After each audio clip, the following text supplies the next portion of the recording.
Udah usah ngarep-ngarepan. Aku biar Kok video oke lah aku. Redek. urung mana mesti urip ki.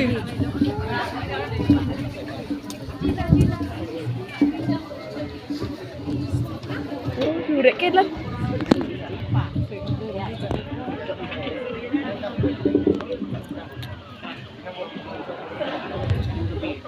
أعوذ بالله من الشيطان الرجيم بسم الله الرحمن الرحيم السلام عليكم ورحمة الله وبركاته Salam warahmatullahi wabarakatuh. الحمد لله الأحد الفرد الصمد الذي لم يلد ولم يولد ولم يكن له كفوا أحد اللهم صل على سيدنا محمد وعلى آل سيدنا محمد أما بعد. Pancasila merupakan dasar negara dan ideologi bangsa Indonesia yang mengandung nilai universal dalam tataran beragama, berbangsa dan bernegara.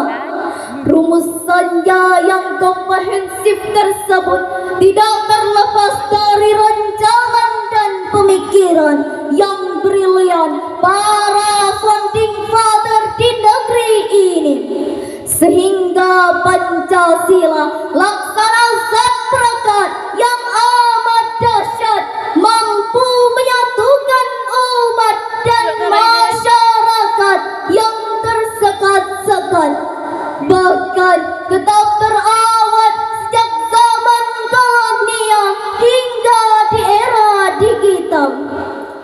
Pada kesempatan yang berbahagia ini, izinkan kami menyampaikan syarahan Al-Quran melalui syair berikut ini. Izinkan kami menyampaikan syarahan, semoga hadirin semua jadi terkesan. Hadirin semua jadi terkesan dengan judul Harmonisasi Nilai Pancasila dengan Nilai Agama. Majelis hakim yang kami hormati, hadirin yang kami sayangi, jika dulu kita hanya mengenal organisasi keislaman NU, Muhammadiyah, Persis dan lainnya, namun pasca reformasi 1998 justru hal yang harus kita waspadai, munculnya berbagai organisasi keislaman yang intoleran hendak mengubah dasar negara kita, Pancasila dan Undang-Undang Dasar 1945 yang mengatasnamakan semangat jihad tapi jahat. Bahkan mereka memvonis negara ini adalah negara yang tauhid karena mengadut kepemimpinan dengan sistem demokrasi adalah produk barat. Na'udzubillahi min dzalik. Saudaraku, seharusnya kita membawa payung keteduhan, bukan kegaduhan. Seharusnya kita menegakkan kebenaran, bukan keonaran. Suai hadirin Dewan Hakim yang bijaksana, hadirin yang berbahagia, perlu diingat dalam catatan sejarah Pancasila yang dirumuskan oleh para pendiri bangsa yang merupakan ulama ternama. Sebut saja Ki Bagus Hadi Kusumo dari Muhammadiyah dan Kiai Haji Wahid Hasim yang mewakili organisasi NU, dan sehingga dalam butir-butirnya tak ada satupun yang bertentangan dengan nilai-nilai agama. Untuk lebih jelasnya hadirin, yuk sama-sama kita kaji satu persatu sila dalam Pancasila. Pertama, ketuhanan yang Maha Esa merupakan bukti pemahaman para pendiri bangsa tentang hakikat tauhid, mengesahkan Allah Tuhan yang Maha Esa. Hal ini selaras dengan firman Allah di dalam Al-Quran surah Al-Baqarah ayat 163 yang berbunyi, A'udzu billahi minasyaitonir rajim. Bismillahirrahmanirrahim. Wa ilahukum ilahu wahid. Jamet. La ilaha illa huwar rahmanur rahim.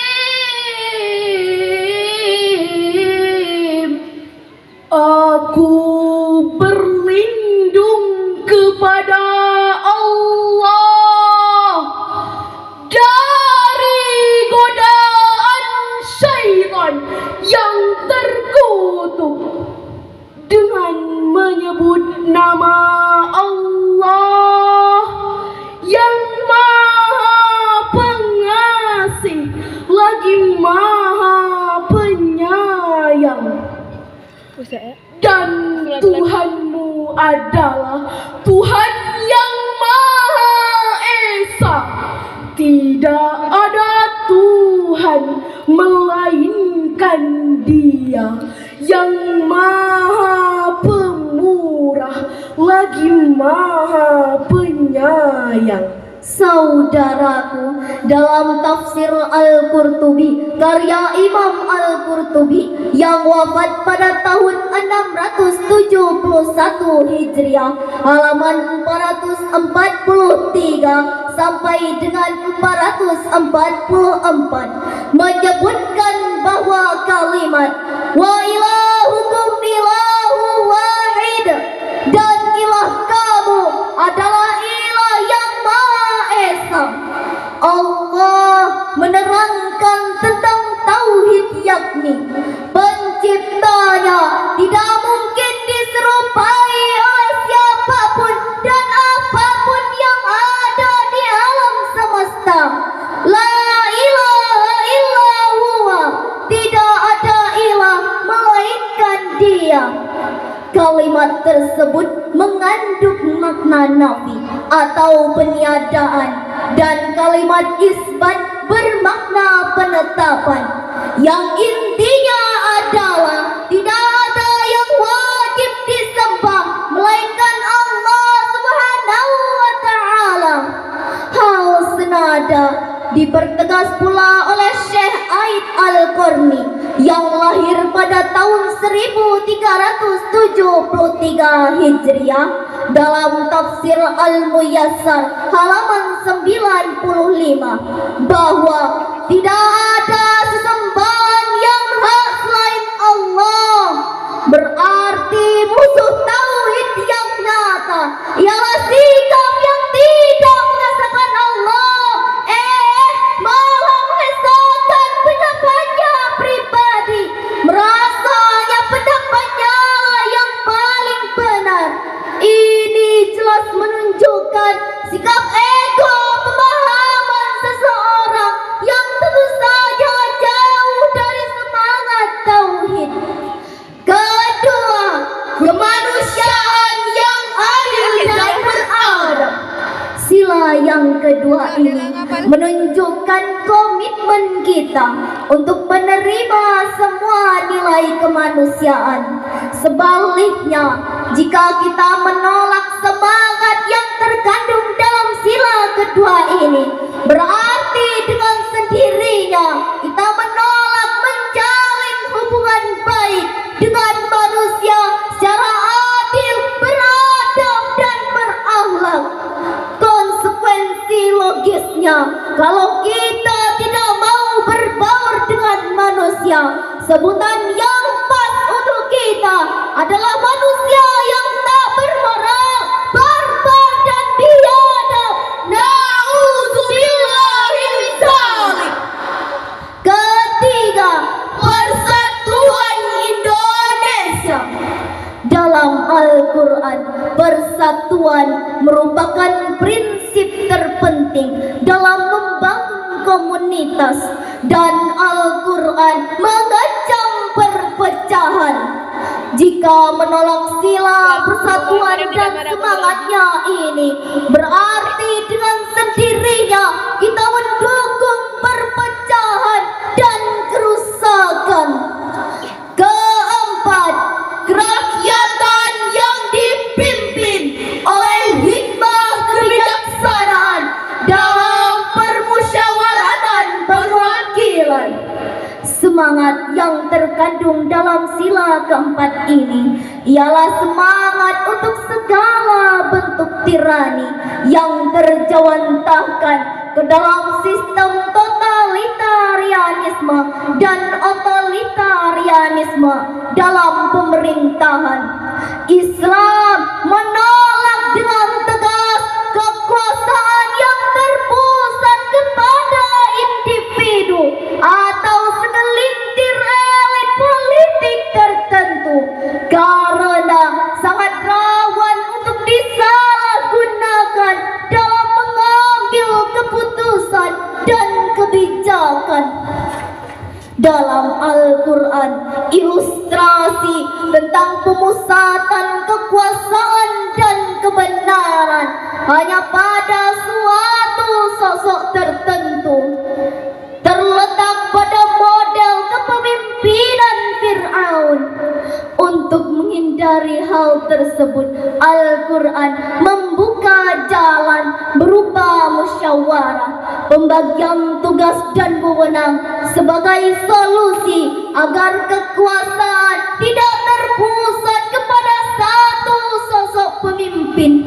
Selaras dengan surah Qaf ayat 45 yang berbunyi, Nahnu a'lamu bima yakuluna wa ma ata alaihim bijabbar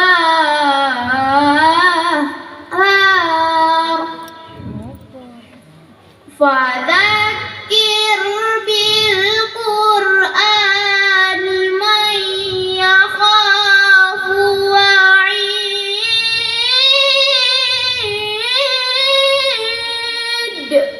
Kami lebih mengetahui tentang apa yang mereka katakan, dan kamu sekali-kali bukanlah seorang pemaksa terhadap mereka. Maka beri peringatanlah dengan Al-Quran orang yang takut dengan ancamanku. Hadirin, ayat tersebut juga menunjukkan bahwa kepemimpinan Nabi bukanlah kepemimpinan yang bertipe paksaan dan otoriter. Profesor Dr. Wahba Az-Zuhaili yang wafat pada tahun 1436 Hijriah dalam tafsir Al-Wasit jilid 3 halaman 505 sampai dengan 506 mengungkapkan kalimat wa ma anta alaihim bijabbar bermakna syu'ubah yang berarti ancaman. Allah Subhanahu wa ta'ala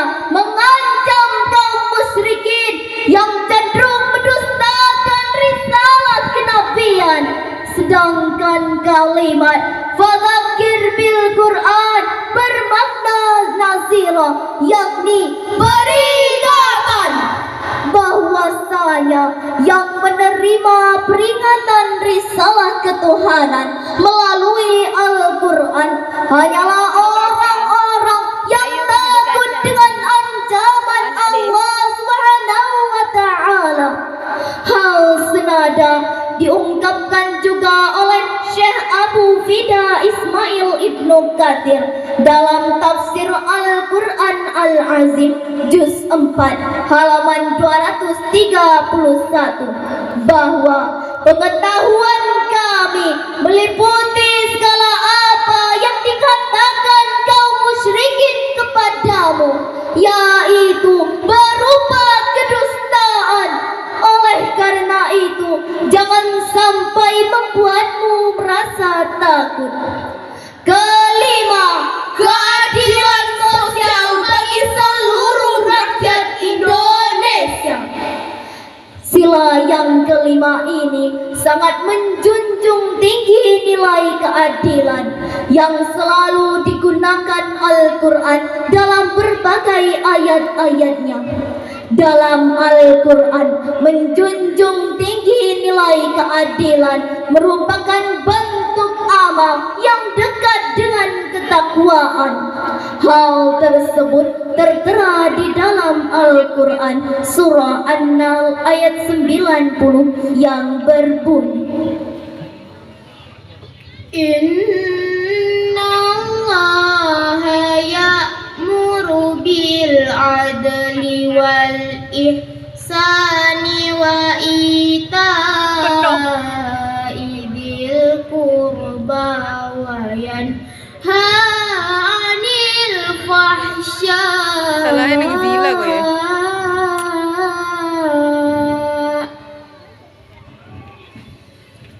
wa ita'i dzil qurba wa yanha 'anil fahsya'i wal munkari wal baghi ya'idukum la'allakum tadhakkarun.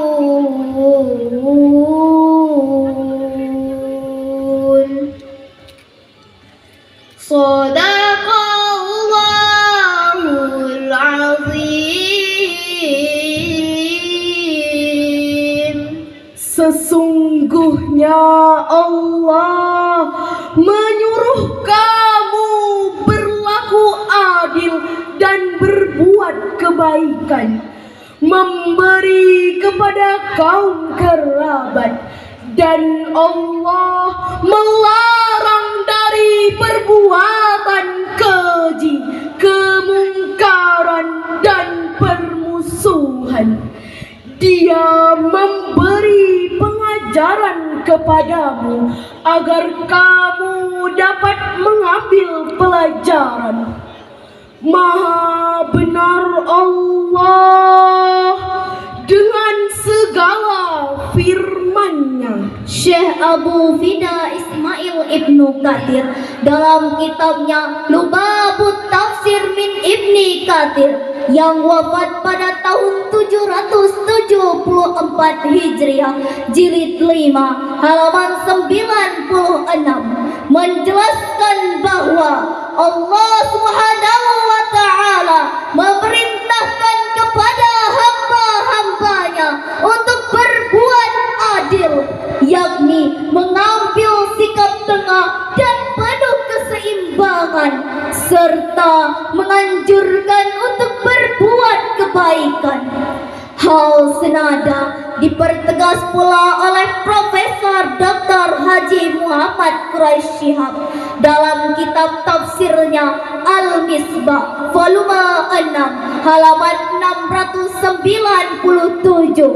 Sesungguhnya Allah Subhanahu wa Ta'ala secara terus-menerus memerintahkan siapapun di antara hamba-hambanya untuk berlaku adil dalam sikap, berlaku adil dalam ucapan, dan berlaku adil dalam tindakan, walaupun terhadap diri sendiri.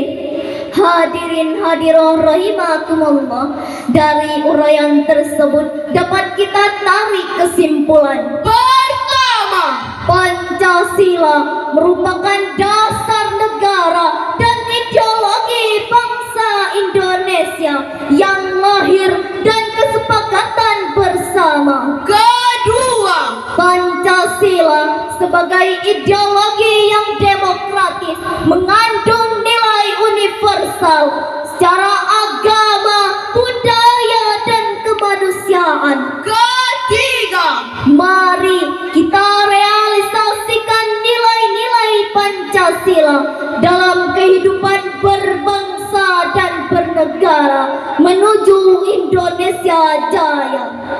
Hadirin, sebelum kami menutup syarahan ini, izinkan kami menyampaikan sebuah lagu berikut ini. Indonesia, Indonesia tanah airku. Pancasila, Pancasila ideologinya, walau beda tetap bersatu. Sejahtera, sejahtera makmur rakyatnya. Sejahtera, sejahtera makmur rakyatnya.